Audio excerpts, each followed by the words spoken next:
Welcome to Coach's Corner, everyone. Thanks for watching the show. I'm your host, Coach Tripp, former player and coach myself, high school, Kerry Goode and Faithful Servant. That's right, every Monday night I do with my old teammate, Kerry Goode. We deep dive into his book, Goode and Faithful Servant, Goode, Goode and Faithful Servant. He wrote it a few years ago, and we take it chapter by chapter. Sometimes we talk about 2 or 3 chapters. Sometimes, like tonight, we're just going to talk about one chapter. That's right. This episode is brought to you by Ronnie's Car Wash. Make sure you get all your cars and trucks washed by Ronnie's Car Wash. We're going to deep dive into this. Actually, Kerry has an opening this week, so we'll listen to him before we give you the subject of the night.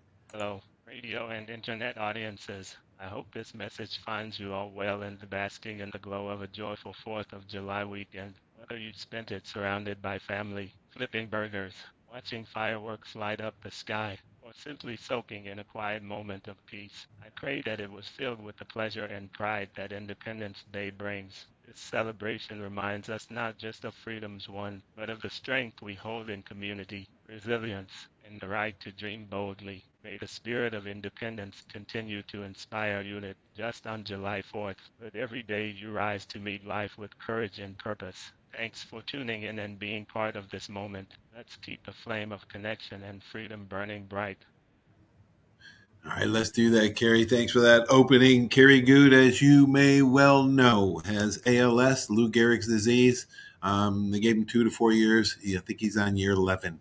And he is totally handicapped, has need breathing tube to help him breathe, cannot eat or talk. He cannot talk. He lost his voice a couple years ago, but with AI technology, he thinks his words and answers into the computer and he'll spit it out in his own voice. Yeah, thank God for that. We've been waiting about a year to do this show. And I guess we've been doing it about 8-10 months now. Time flies. These are all in Kerry's words. So we're going to deep dive into one chapter tonight. It's called Rich and Poor, day 84 in his book, because he divides his chapters up in the days, about 196 days. So let's get going. These are all in Kerry's words. And then I just ask the questions at the end. So let's get going. Hope you enjoy it. In my lifetime, Kerry says, I experienced both poverty and luxury. Compared to some people, my life is comfortable, but compared to others, I have nothing. As an NFL player, I was what most considered rich. But a divorce and a loss of job sent me crashing down to earth once again. And just as I gained a comfortable life, I was diagnosed with ALS. It has not only taken away my ability to walk, talk, and care for myself, but it has also left me with no benefits or savings. Being poor is hard. You struggle at times to make ends meet. You have to do without basic things that others consider necessities. Most people think that being broke is the worst and there couldn't be any advantage. But here are a few things I've learned during my roller coaster ride.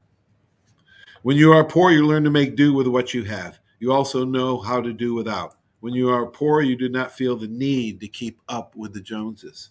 The biggest advantage is that handling adversity will make you much stronger.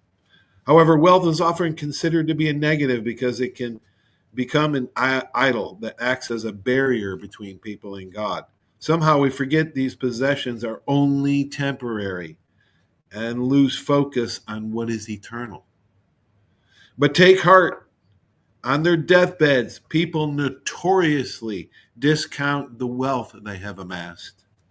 And instead, they look back at their relationships and remember the small, priceless moments, even after an entire life spent buying things and chasing bucks. All that really matters in the end is who you loved. Don't work yourself to death, just go to hell. Wow, Kerry. Those strong words, they're so true, so elegantly put. My first question for you tonight is, Kerry, let's dissect this chapter a little bit more. Like yourself, I have been NFL rich and poor.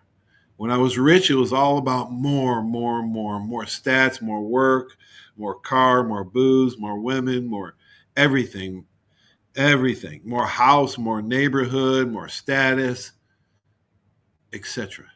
When I was poor, it was more about God and love and being grounded and actually finding purpose and helping others. What do you think about perspective shifts, Kerry? Sure, I've lived both sides of the coin. In one hand, I held NFL stardom, the title, the checks, the lifestyle that people dream of, but rarely understand. At that time, folks saw me as rich, but behind the scenes, life was moving fast, and loss was faster. Being divorced, a job gone, and else knocking at my door. It didn't just challenge me, it changed everything. Being poor isn't just about empty pockets. It's about making decisions between necessities, learning to stretch blessings into abundance, and finding strength where most see only weakness.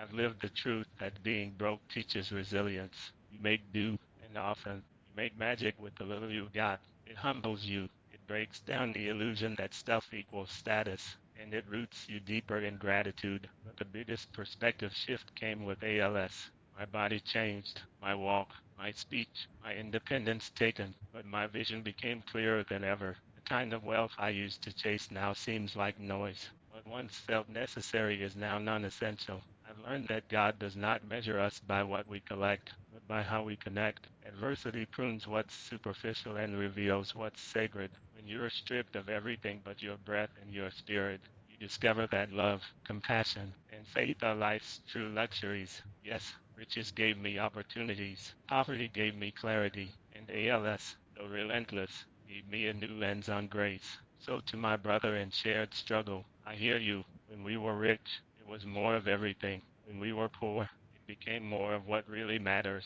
And I choose that every time. Let's keep dissecting that chapter tonight. There's more strength in this dialogue than in any dollar. There's more strength in this dialogue than any dollar. Oh my gosh. We're here to connect, not collect, he says. Being broke teaches us resilience. It humbles you. It makes stuff equal status. Stuff doesn't equal status, he says. It routes you deeper in gratitude. There's the big one. It routes you deeper in gratitude.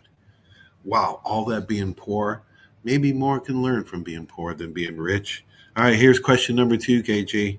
If someone says to you, quote, I'd rather have money than love, what would you say to them?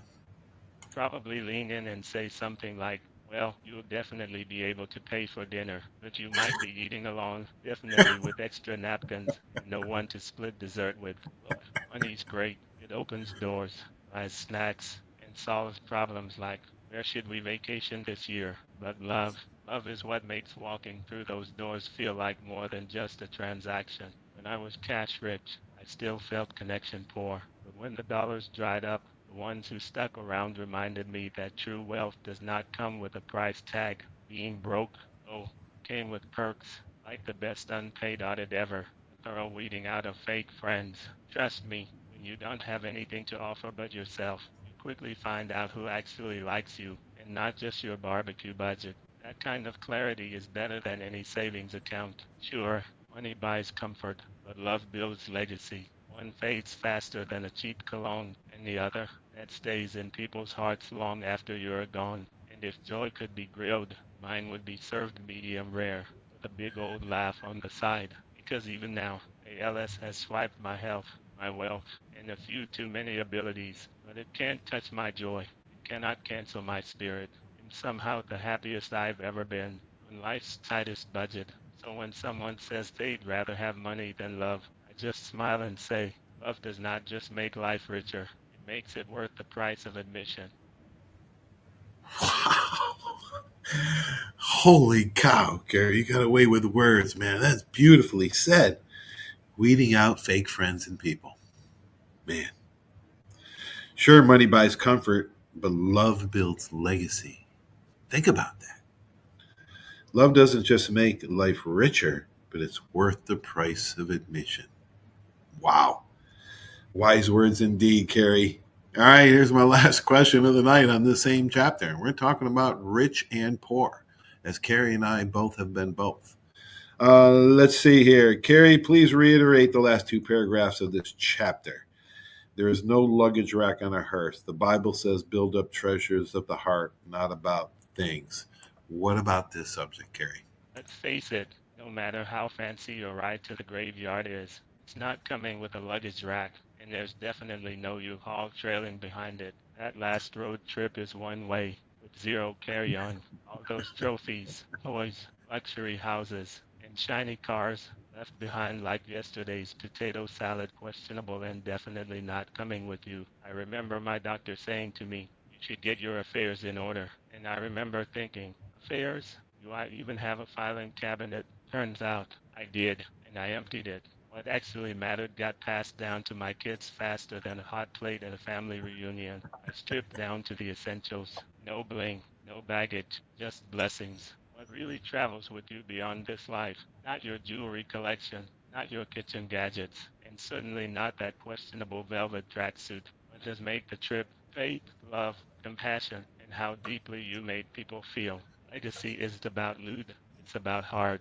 The good book tells us, store up treasures in heaven not rust prone, moth bitten, garage clutter that won't even sell at a yard sale. When the final buzzer goes off, they're not counting your square footage or your bank balance. They're replaying your highlight reel of kindness, grace, and that one magical barbecue sauce that had folks asking if it was divine intervention. So stop chasing closet space and start chasing soul space. Fill up hearts, reach out hugs, and if you've still got those secret recipes locked away, go ahead and release them one more time to the people, because heaven will have the best food imaginable, or you will be the only thing cooking in hell. God's well done is a lot different than well done in hell.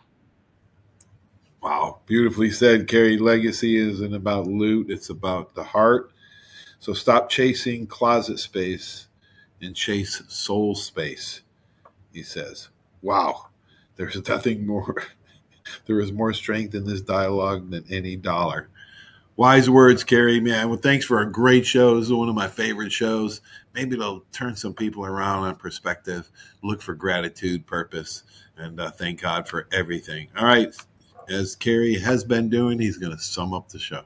So someone says, you'd rather have money than love, and you just smile and hand them a napkin, because sure, they can buy dinner, but they'll be eating it solo in the VIP section of loneliness. You've been rich, you've been broke, you've tasted life served hot, cold, and with extra spice. Rich came with big stats, fancy stuff, and a whole menu of distractions. Broke came with clarity, loyalty, and the finest friend filtered known to man. If love were currency, your account was overflowing. An ALS rolled in like the IRS of your body and bank account, auditing everything from your savings to your swagger. But what it didn't take was your joy, your grit, or your appetite for living. You're the happiest barbecue philosopher the South's ever seen, proving that mustard sauce, good company, and the grateful soul are the true treasures of this life. So let folks chase after their dollar signs. You'll be here slow cooking legacies, flipping relationships like ribs, and seasoning every conversation with wisdom hotter than a Memphis dry rub. And as for me, well, I may not have riches, but I've got love, laughter, and legacy and baby. That makes me wealthier than I've ever been. Wow. Unbelievable. Great stuff, Kerry. Hope everybody enjoyed it. Episode 29. That's right. It's about rich and poor. Share it, like it, and thanks for watching the show. I hope you got something out of it. Have a great week, everybody, and stay tuned for these messages. Without these great sponsors, this show just wouldn't be possible. So long, everybody. Arbitrium Consulting for all your fencing, landscaping, pressure washing, tree trimming needs. Call 850-483-0350 for your free estimates. Serving Pensacola, Gulf Breeze, Navarre, Fort Walton, Destin, Perdido, Gulf Shores, Foley, and the entire Gulf Coast. Arbitrium Consulting is owner-operated, fully licensed and insured. Call today, 850-483-0350, the official landscaper of Coach's Corner. Over 30 years, you have seen the orange Beck signs all over the Gulf Coast listing a property for sale or lease. Beck Partners is your trusted advisor in commercial real estate, property management, commercial and personal insurance. Senior Vice President David Valletto has been with Beck Partners since 1989. Take advantage of his wealth of knowledge by calling him today at 982-7352. 982-7352. Extensive experience in all aspects of leasing, sales, management, and site selection will make sure your expectations are exceeded. My name is Steve Reynolds. I'm the manager and owner of Cordova Lanes, and we help keep your mind out of the gutter. Cordova Lanes is part of the community of Pensacola. Being here for 43 years, we've entertained more people than any other bowling center in the city. We self-fund for a living. Cordova Lanes is located at 2111 Airport Boulevard in Pensacola, behind Cordova Mall. Come on out and see us at Cordova Lanes Bowling Center. Thank you. Did you know there's a place where you can get good neighbor service and surprisingly great rates on your home and auto insurance? Yep, and that place is, ta-da, State Farm. Here's the deal. State Farm agent Will Rentschler is your go-to agent in Pensacola, Florida for the service you deserve at the price that you want. So stop shopping around. State Farm agent Will Rentschler has you covered. Call 850-433-4678 for your surprisingly great rates today. Like a good neighbor, State Farm is there. Legal disclaimer, individual premiums will vary by customer. All applicants subject to State Farm underwriting requirements.